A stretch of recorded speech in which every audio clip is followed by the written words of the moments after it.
Hello, welcome to episode 335 of the Daily Sales Message podcast.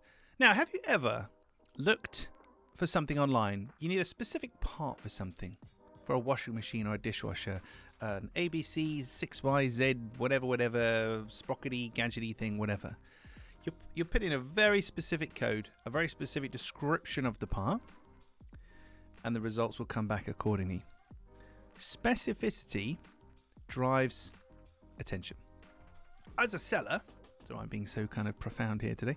As a seller, the more specific you can be about what you do and how you help people, the more kind of niche, I guess you would call it, the more focused. So we help specifically these people with specifically this problem and specifically this way.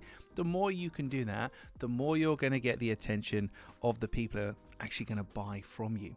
There's this kind of red herring effect where people feel like if they sell to anyone and everybody and they do anything, it's attractive because they're casting a wide net.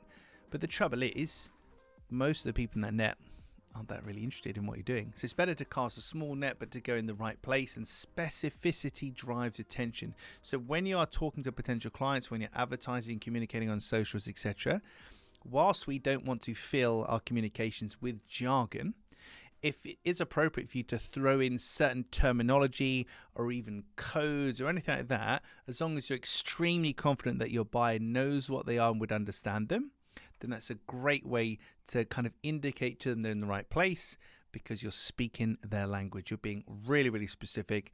And I always say that buyers want details, non-buyers want space.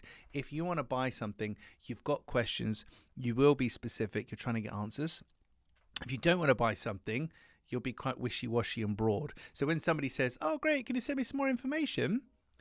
The best response to that is, absolutely, what is it you'd like to know about in particular? And if they can't tell you specifically straight away, if they struggle, it's a good sign they're not really that interested potentially. They're just trying to be polite, trying to get rid of you. Whereas if they say, oh, because I want to know if this will do that or deliver on this time and blah, blah, if they give you any kind of specificity, that's a sign they're a buyer. Buyers want details, non-buyers want space. So remember in your communications to be as specific as possible. If you're going to include jargon and codes and terminology, make sure you're supremely confident your audience understand it. But if you are, then by all means use it, because that specificity will drive their attention.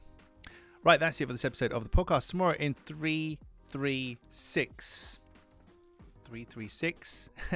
This is illustrative of my approach to podcasting. You don't have to do things in this particular way to be successful, but it helps. I'll explain more in tomorrow's episode. In the meantime, if you haven't already, please hop on over to LinkedIn and connect with me there. It's where I'm most active. You'll find me, James, in your Clear Sales Message. Shoot me a DM.